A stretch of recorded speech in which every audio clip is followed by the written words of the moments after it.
आखिरकार 4 दिन के भीतर पुलिस ने सीताराम हलवाई की दुकान पर फायरिंग करने वाले 3 आरोपियों को गिरफ्तार कर लिया।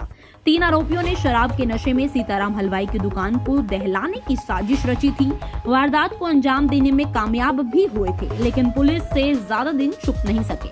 पुलिस ने तीनों आरोपियों से वारदात में इस्तेमाल की गई पिस्टल बरामद कर ली है। इस पूरे मामले की जानकारी एसपी हिमांशु गर्ग ने दी। सुनिए। मुझे बताते हुए आपको खुशी हो रही है कि हमारी क्राइम टीम्स ने, स्पेशली जो हमारी एवीटी की टीम है, जिसमें सब इंस्पेक्टर सतीश जिसके इंचार्ज हैं, उन्होंने इस वारदात का खुलासा कर दिया है।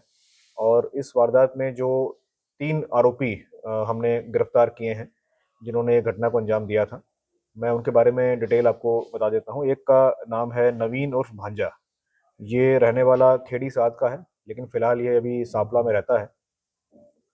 दूसरा व्यक्ति जो है वो अमित उर्फ मीता है। ये छारा गांव जो झज्जर में पड़ता है वहाँ का रहने वाला है। और तीसरा व्यक्ति है कपिल उर्फ भोलू। ये आसंडा गांव जो जिला झज्जर में पड़ता है उसका रहने वाला है। तो घटनाक्रम कुछ इस प्रकार से हुआ कि ये तीनों व्यक्ति काले रंग की स्कॉर्पियो में बैठे थे।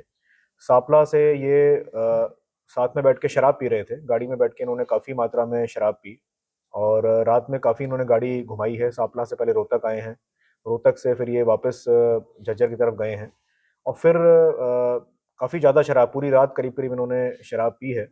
और शराब पीते पीते ही इनके मन में कुछ शरारत सूझी है, कुछ आपस में इन्होंने बात करी है कि चलिए जा कर के हम सीताराम की दुकान पे जा कर के इस तरह से फायरिंग करके आते हैं। उसके बाद ये गए वहाँ पर और इन्होंने कुल वहाँ पर 2 राउंड्स वहाँ पर फायर करे और फायरिंग करके फिर ये वहाँ से भाग गए। इसमें इनकी अगर थोड़ी सी बात करें तो नवीन जो है ये फिलहाल अभी सांपला में रह रहा है। जो वेपन इन्होंने यूज़ किया है वो वेपन एक 32 बोर का रिवॉल्वर है और ये वेपन लाइसेंसी हथियार है। ये नवीन के जो मामा हैं, जो जिनकी डेथ हो गई थी 2020 में, ये उनके नाम पे लाइसेंस था और ये तब से उनकी डेथ के बाद से इसके पास ये वेपन पड़ा हुआ था। इसने कभी भी ये वेपन को जमा नहीं किया। तो उस वेपन को उन्होंने फायरिंग करने के लिए यूज़ किया है। कुल 2 राउंड्स उस वेपन से इन्होंने फायर करे हैं। और उसके अलावा एक 12 बोर का डोगा जिसको कहते हैं, डबल बैरल जो डोगा होता है, वो भी लाइसेंसी हथियार था। इसके मामा के नाम लाइसेंस था। हालाँकि उस दिन ये हथियार 12 बोर वाला वो नहीं साथ में लाए थे। लेकिन फिर भी जब हमने इनको गिरफ्तार किया तो इनके घर से हमें ये 12 बोर का जो डोगा है ये बरामद हुआ है। इसको हमने पुलिस ने अपने कब्जे में ले लिया है। अ, ये जो नवीन है व्यक्ति, इसका एक हमने प्रीवियस रिकॉर्ड जब चेक किया तो एक मुकदमा इसके खिलाफ दर्ज मिला 307 का। इसने एक फायरिंग इंसिडेंट किया था 2019 में। उसके बाद से ये करीब 10 महीने के आसपास जेल में रहा था और मई 2020 में इसकी जेल से जमानत हुई थी, तब से ये बाहरी है। दूसरा जो व्यक्ति है अमित उर्फ मीता, जो कि छारा गांव का रहने वाला है, उसके खिलाफ हमें 2 मुकदमे पहले के मिले हैं। जिसमें से एक मुकदमा तो पुलिस से झड़प का है। कोई पुलिस कब्जा कार्रवाई के लिए गई थी, उसमें कुछ पुलिस से इसकी झड़प हुई थी। और दूसरा मुकदमा मामूली लड़ाई झगड़े का है। तीसरा व्यक्ति जो कपिल मैंने बताया था, वो उसके खिलाफ अभी तक कोई आपराधिक रिकॉर्ड हमें नहीं मिला है। तो ये 3 लोग उस दिन साथ में बैठ के आए थे। और अमित जो है, जो मैंने बताया, दूसरा व्यक्ति जो है अमित उर्फ मिता, वो गाड़ी उसकी थी जो काले रंग की स्कॉर्पियो इसमें इस्तेमाल हुई है। वो काले रंग की स्कॉर्पियो अमित उसका ओनर है। उसने हाल ही में करीब 2.5 महीने पहले उस गाड़ी को परचेज किया है। और इसका एक सोनीपत स्टैंड पे इसकी पिज्ज़ा की दुकान है और एक दूसरी इसका एक होटल है सांपला में। और कपिल जो तीसरा मैंने बताया था वो पहलवान है।